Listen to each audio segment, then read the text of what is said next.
B. Collins. Peter B. Collins, news and comment. It's Friday, January 12th, 2018. And Donald Trump's shitstorm is soiling all of us and all of the United States. That's how I wrote my headline today, and the us refers to us individually and to the United States of America. And his denigration of Haitians, his sweeping commentary that virtually every African nation is a shithole, his prior claim that anybody who emigrates to the United States from Haiti has AIDS. These are ignorant and hateful comments. And it's interesting to see the way the media has played this. Obviously, the vulgar language is difficult for mainstream media to deal with. On the PBS NewsHour, they bleeped it but put it on the screen. Rachel Maddow uttered shitstorm once and the rest of the time referred to it as bleep storm, even though the term was displayed on the TV screen, and even despite the fact that there are no language restrictions on even basic cable. They can say shitstorm all day long if they want to, as I can here on a podcast, but I can't on a licensed American radio station. Now, despite that issue, to, as this headline in the New York Times does, refer to it as, in vulgar terms, Trump disparages some immigrants. Well, this is clearly a hateful and racist comment. And to me, that is more significant than its vulgarity. But I'll leave that to headline writers and editors.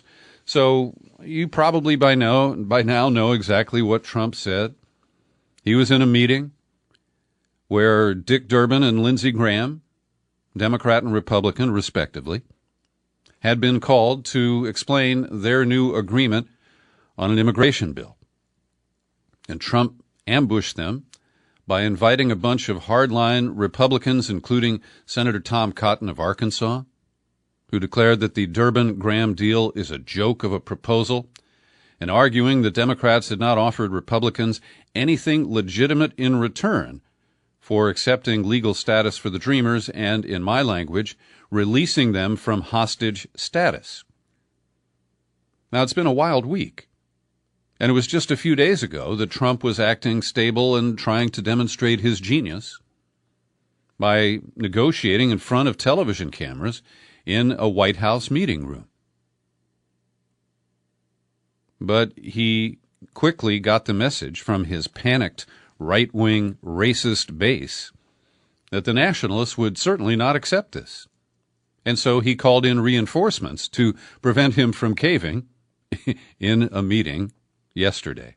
His stream of consciousness and his lack of a filter led him to say that, well, Norwegian immigrants would be much more welcome in the United States. Now, this is probably because he had met with the president of Norway on Wednesday. But as I discussed in detail in today's released in-depth interview with Washington, D.C. psychiatrist Dr. Justin A. Frank, he's also the author of two books, Bush on the Couch and Obama on the Couch, and he's midway through writing his next book, Trump on the Couch. And we freely acknowledge that he's not able to diagnose or offer any real clear estimate of Trump's psychiatric issues. But he is free to comment, just like you and I are, on the obvious issues that Trump displays so often in public. And we had just learned about the shitstorm remark before I connected up with Dr. Frank to record the interview that I'm releasing today. And this is what he had to say about Trump's outrageous statements and his incredible talent as a salesman. One of the things that I had not thought about until you just were talking now is that, Trump, well, we know this part. We've all thought about this. He's a brilliant salesman. I mean, he's got an uncanny ability to sell the Brooklyn Bridge, right? Mm-hmm. I think he sold Rush Limbaugh a bill of goods, that he's a racist, when he doesn't give a shit enough to be a racist. It's not an issue for him. He makes the comments today about the shithole of Haiti, but that's just for his base. It's not because, I mean, he may think that, but I mean, he knows that's going to go public. He wants to get certain people, but he actually is able to seduce people like Ann Coulter and Rush Limbaugh and all these people because they want so much to hear what he has to say. And I think on the one hand, he's a demagogue. True, that's the danger. But on the other hand, he's actually just a con artist. He wants to make money. And he got all these people to think he's a racist, when I don't think he cares enough to be a racist. That's really interesting. I don't think it And later in the conversation, I make the point that Trump is similarly not that committed to the evangelical Christians that he routinely panders to, and they accept that he's anti-abortion and pro-God, despite a great deal of evidence that contradicts that. And in terms of Rush Limbaugh being seduced, I think Dr. Frank has an interesting angle there. And I listened to Rushbo, the boy, on my way into the studio this morning, and he was in high gear. It's like he's back on OxyContin. He was really raving and providing this incoherent defense of Trump. And he was saying that, you know, liberals and the media aren't really offended by this because they know Haiti is a shithole. And this kind of defense that we're seeing is remarkable. Now, among Republicans, so far, I've only seen a comment from Speaker Paul Ryan that he found the president's comments troubling and unhelpful. But you've got people like that little mother, Tucker Carlson, who tries to explain it by saying that, he thinks that, here, as you doubtless heard during immigration talks, Trump said something that almost every single person in America actually agrees with. An awful lot of immigrants come to this country from other places that aren't very nice. Now, the expression shithole isn't just talking about poverty or the challenges of living in a third world nation. It is a condemnation of those people, and that they are not the equivalent of white Americans like Donald Trump or white Norwegians, which he cited as more of an ideal type of immigrant. And here's a comment from, CNN's Caitlin Collins spoke with White House staffers who said that this comment will actually resonate with his base, not alienate it, much like his attacks on NFL players who kneel during the national anthem. And an unnamed former official says there's a large segment of voters who it resonates with as anti-politically correct straight talk. And at the Washington Post, Philip Bump says there's no rational case to be made for calling an entire continent and 2 countries neighboring the United States shitholes. Therefore, there's no rational argument that can defend the use of that word. But defending what until now has seemed indefensible has been part of supporting Trump since the earliest days of his campaign. And Trump today tried to tweet his way out of this. Never said anything derogatory about Haitians other than Haiti is obviously a very poor and troubled country. Never said take them out. Made up by Dems. I have a wonderful relationship with Haitians. Probably should record future meetings. Unfortunately, no trust. So, let's go back to a Nixon Oval Office taping system.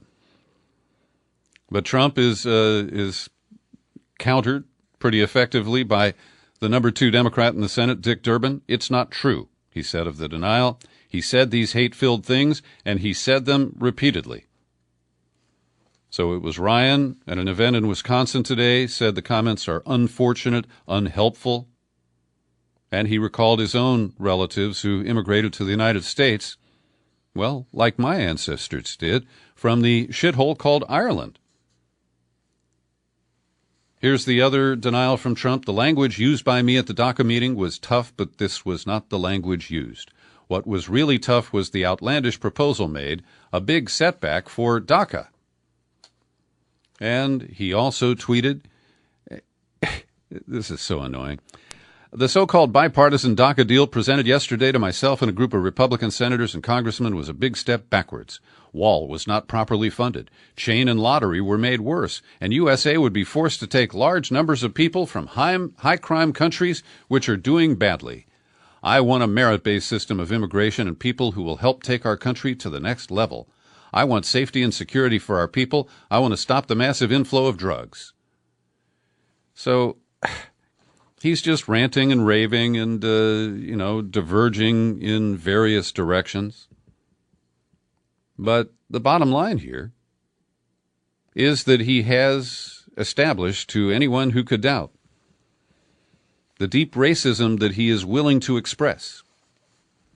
And I won't try to get into his head. And in the conversation with Dr. Frank, we explicitly don't do that. We talk about his public behavior. We talk about Kim Jong-un and the comparison of their buttons as substitutes for their male members. And Dr. Frank had some pretty strong comments about Trump's exchanges with Kim Jong-un. And Trump told the Wall Street Journal in the last couple of days, I probably have a very good relationship with Kim Jong-un. I have relationships with people. I think you people are surprised. When asked whether he's actually directly spoken with the leader of North Korea, he said, I'm not saying I have or I haven't. Well, what's the use of that? In any case, Trump went on to say that his shifting commentary about the North Korean leader is part of a broader strategy. This is the genius, the stable genius. You'll see that a lot with me, he said, referring to the difference between his friendly tone toward Kim and his previous tweets calling him a maniac and a short and fat person. And then all of a sudden, somebody's my best friend. I could give you 20 examples. You could give me 30. I'm a very flexible person. Now, what he doesn't seem to understand is that other people have different levels of sensitivity.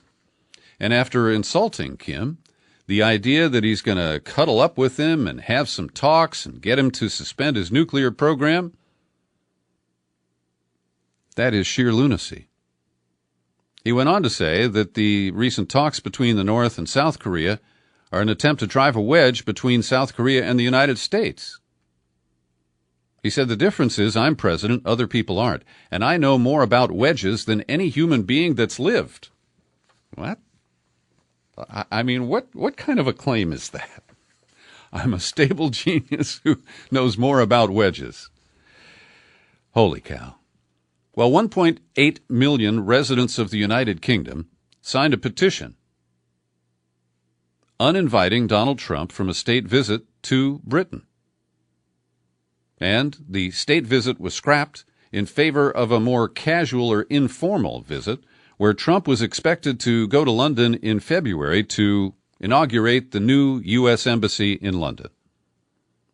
But last night, of course, on Twitter, we don't know how many cheeseburgers he had before he picked up his phone, but he's blaming it on Obama and on the crappy deal that Obama made regarding the new embassy in London.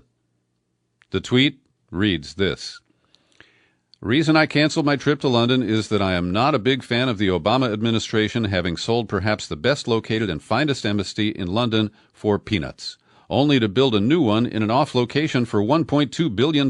Bad deal. Wanted me to cut ribbon? No. Now, this is just more bizarre, diversionary, smokescreen bullshit. And the ambassador, the U.S. ambassador appointed by Trump, the billionaire New York businessman and owner of the New York Jets, Woody Johnson, well, it's not clear if he knew Trump had backed out of the planned visit when he published a piece in a British newspaper. And what he described in the Evening Standard is a virtual contradiction of Trump's depiction. And the ambassador said, the new embassy is not just bigger, it's better and capable of meeting the complex challenges of the 21st century. It's the most secure, high-tech, and environmentally friendly embassy the United States has ever built. Trump objected to its off location, but we have 450 acres south of the Thames River, on a hill surrounded by a moat. Isn't that beautiful? And other security measures.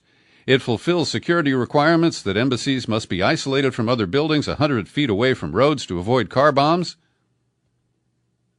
And so Johnson says this is a very secure place, and that's why they chose that location. And then Johnson described the cost, the most expensive embassy ever, as a bargain. The money was raised by selling other U.S. government property in London, and the new embassy did not cost the U.S. taxpayer a cent. Yet it is one of the most advanced embassies we have ever built. And while we're talking about ambassadors, the career civil service guy who had been named ambassador to Panama, John Feely, resigned in protest effective March 9, following Trump's descriptions of Latin American nations like Haiti and El Salvador as shithole countries.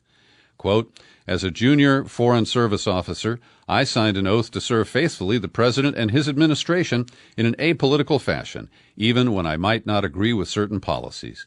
My instructors made clear that if I believed I could not do that, I would be honor-bound to resign." That time has come, he said.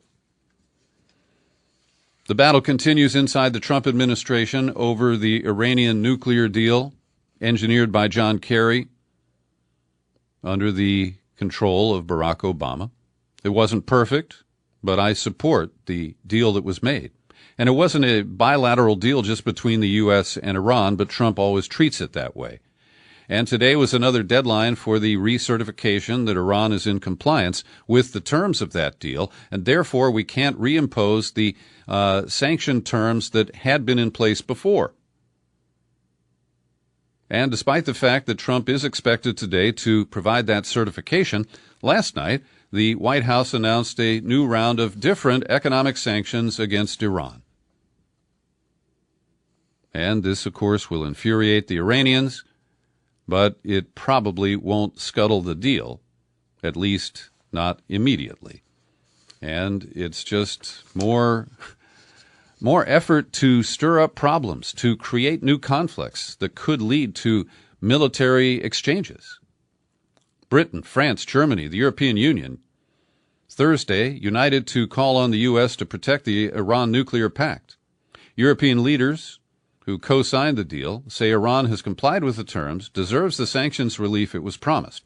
And one of the biggest lies that Trump tells all the time is that the Iranian deal gave money to Iran.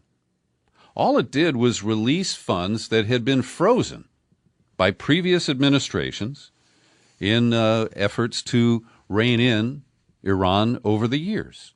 It was their money, not something that came from us. And that is a routine lie that I find especially annoying. Every day I pause for a second to thank the people who support my podcast with your subscriptions.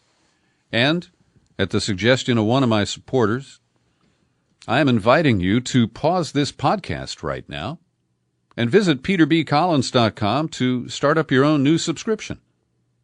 You can join great people like Terry Paris. She's got multiple subscriptions. Don Cisney, Jeff Lipinski, Julie Dupree. They kick in $5 or $10 every month. And if you're able to do that, I'd appreciate it. Just visit peterbcollins.com. You look for the menu button, pull it down, click on Become a Subscriber. Takes you to the sign-up page.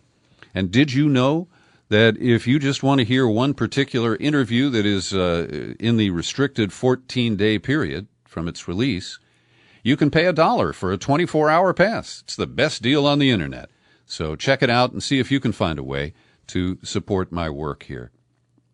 A couple of weeks ago, I criticized the British-based newspaper The Guardian for a piece that they published smearing people who raise any questions about the sincerity and the independence of the so-called White Helmet patrols in Syria. And a group of British professors, led by Tim Hayward, professor of environmental political theory at the University of Edinburgh. He is the leader of a working group on Syria propaganda and media. They have challenged The Guardian to publish their critical commentary in response to the hit piece that was published under the byline of Olivia Solon. And in the intervening weeks, The Guardian has ignored, communications with this working group. Solon has tweeted, promoting her piece and blocking critical voices.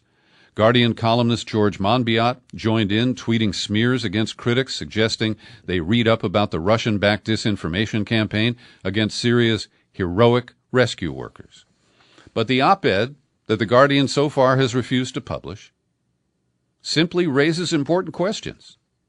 The Syria Civil Defense, the official title given to the White Helmets, is supported by American and UK funding.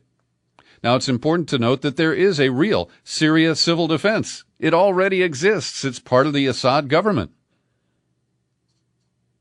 And it is the only agency recognized by the International Civil Defense Organization.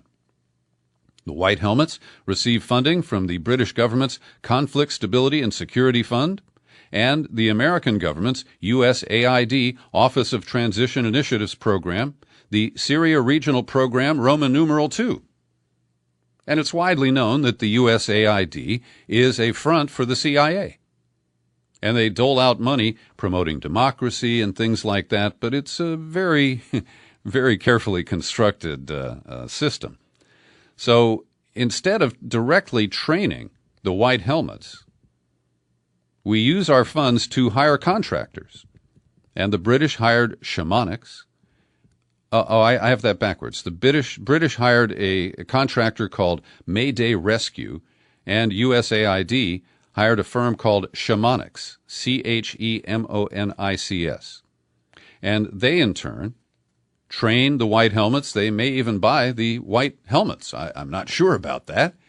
But the information that has been published shows that the core objective of the program is to support the moderate opposition, to provide services for their communities, and to contest new space, to empower legitimate local governance structures to deliver services, and give credibility to the moderate opposition. The document goes on to state that the White Helmets provide an invaluable reporting and advocacy role, which has provided confidence to statements made by Britain and other international leaders made in condemnation of Russian actions. And when you know that it was the White Helmets who gave us the videos from Khan Shaykhun, the alleged chemical incident on April 4th of this year, and due to the digging of Robert Perry at consortiumnews.com, we know that many of the people who claimed they had been exposed to sarin were taken to hospitals before the alleged bombing raid by a Syrian aircraft. So there are very serious problems with the Khan Shaykhun story, and the White Helmets are at the center of it.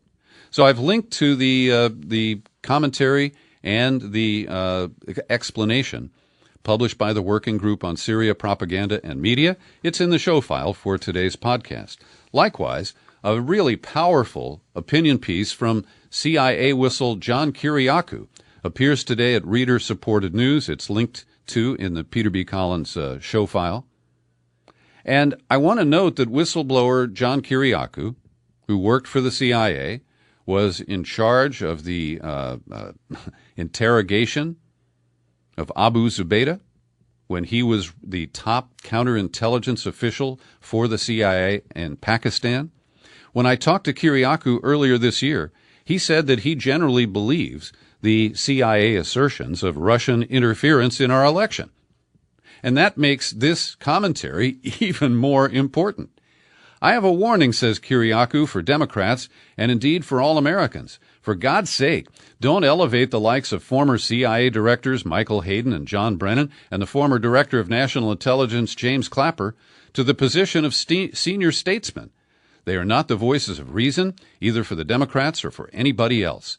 They are monsters who have ignored the Constitution, the U.S. Code, and international law. They have committed war crimes and crimes against humanity. We should shun them, not celebrate them. And this trio, Hayden, Brennan, and Clapper, in my view, are the most likely sources for most of the leaked stories that are based on anonymous sources that have driven the whole Russiagate narrative. I can't prove that, but the type of things that have surfaced are stunningly consistent with the behavior of these men. And that stunningly consistent is the same argument that is used to assert that Russia hacked the DNC and did all sorts of other stuff. That's why I chose it. So he very clearly defines Mike Hayden. And Hayden, of course, is the guy who is very glib.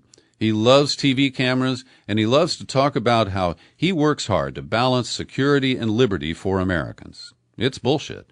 But he says, don't forget, Kiriakou says, don't forget that Hayden, along with others relegated to the dustbin of history, like former CIA leaders George Tenet, Jose Rodriguez, Mike Morrell, John McLaughlin, and Philip Mudd, all co-authored a rebuttal of the Senate torture report, saying that torture had worked, and it wasn't really torture. At least that's what they tried to argue. So I encourage you to read this piece. It is a very sage warning to Americans, particularly those who are so, enamored of the argument presented by Rachel Maddow and her colleagues at MSDNC. And here's an example of the media malpractice that is based on, as I said, my speculation is Hayden, Clapper, and Brennan. New article today, byline Shane Harris in the Washington Post. Opening paragraph, quote, the Russian hackers who stole emails from the Democratic National Committee as part of a campaign to interfere in the 2016 election have been trying to steal information from the U.S. Senate, according to a report published Friday by a computer security firm. Now, they treat as fact the unproven assertions, at least publicly unproven, about Russian hacking of the DNC. Now, when I first saw this, I said, oh, CrowdStrike is back. But no, this is a report from a different Silicon Valley company that I know a little about called Trend Micro. And they say that starting last June, Russian hackers set up websites that are meant to look like an email system available only to people using the Senate's internal computer network. And the sites were designed to trick people into divulging personal credentials, including usernames and passwords. That's called spear phishing. And then Trend Micro falls in line with the chorus. They link the group, better known as Fancy Bear, to campaigns targeting political organizations in France and Germany. And they use the weasel word language that it's consistent with, it's linked to, and blah, blah, blah. Another recommended read that I've linked to in today's podcast show file is from Glenn Greenwald at The Intercept. And he takes apart the passage yesterday of the renewal of the FISA law in Section 702 with 0 amendments. And he fingers key Democrats who enabled passage of this and who called, for passage of it without amendment on the House floor. They include former Speaker and Democratic leader Pelosi, Adam Schiff, who is the most prominent House promoter of the Russiagate narrative, his colleague on the Intelligence Committee, Democrat Eric Swalwell from here in the Bay Area. And I really encourage you to read this because what you will learn is how the Democrats enabled the passage of this without any amendments. And this is a real insult to average Americans because Schiff, Pelosi, and Swalwell are the people who routinely want to use the organs of state security to try to run Trump out of office. But they will not support impeachment. And when they think we're not looking, they support continued spying on Americans. And this, of course, they tried the Amash Amendment, which would at least have required the FBI to get a warrant before they access recordings of conversations that Americans had with parties outside the country. And on the Amash Amendment, it was much closer. There were 55 Democrats, led by Pelosi and Schiff, who joined the GOP majority to reject them. And the margin was only 26 votes. If the Democrats had hung together, supported my goddamn Fourth Amendment rights, we'd have a different outcome here. So please keep this in mind when you kind of just accept that, the Democrats are the good people here and Trump is the bad guy. Trump is dirty, Trump is evil, Trump is ugly. And the way to get rid of him is impeachment, and the very Democrats who denounce him on a regular basis do not support impeachment. Here are some of the key people who voted against my interests and for the Republican renewal yesterday. Steny Hoyer, the number 2 to Pelosi. Jimmy Panetta, Leon's son, who now has the congressional seat from Monterey. Adam Schiff, Eric Swalwell, Mike Thompson, who I referenced yesterday. I got in his face a couple of years ago and said, Mike, give me back my goddamn Fourth Amendment. And he just kind of gave me that faraway look in his eyes and said, thank you very much. And Debbie Wasserman Schultz, of course, is all on board with more surveillance. We're getting more details on the effort to ease Julian Assange out of the Embassy of Ecuador in London. I told you the other day about how they have given him Ecuadorian citizenship, and I suggested that it might be an attempt to give him a diplomatic position so that they could use diplomatic immunity to spirit him out of London. Well, I guess she's the top, like the Attorney General of Ecuador, whose name is Espinosa. She said that Assange applied for citizenship September 16th. It was granted on December 12th. And then Ecuador formally requested that Assange be given diplomatic status on December 20th, and Britain rejected the request the following day. And things have shifted in Ecuador because Rafael Correa, the president who granted Assange asylum at the embassy, he left office last May, replaced by Lenin Moreno. That's spelled just like Vladimir Lenin. He has demonstrated little enthusiasm for Assange's cause, calling him a hacker, warned him not to meddle in politics. So the heat is on, and I suggest at some point we're going to see Julian Assange ejected from the Ecuadorian embassy in London. And finally today, kudos to the city council in New Orleans, because down in the Big Easy, they unanimously approved a resolution supporting boycott, divestment, and sanction targeted at Israel for its treatment of the Palestinian people. The resolution specifically recognized the city's social and ethical obligations to take steps to avoid contracting with or investing in certain corporations, those that consistently violate human rights, civil rights, or labor rights. Hallelujah. That's bucking the big trend that I keep railing about. Even California has a law that purportedly would punish people like me who support BDS toward Israel. Thanks for listening to my daily news and comment podcast all the way to the end here. You're free to share it far and wide, and it's available on YouTube. I'm Peter B. Happy trails to you until we meet again. Happy trails to you. Keep smiling.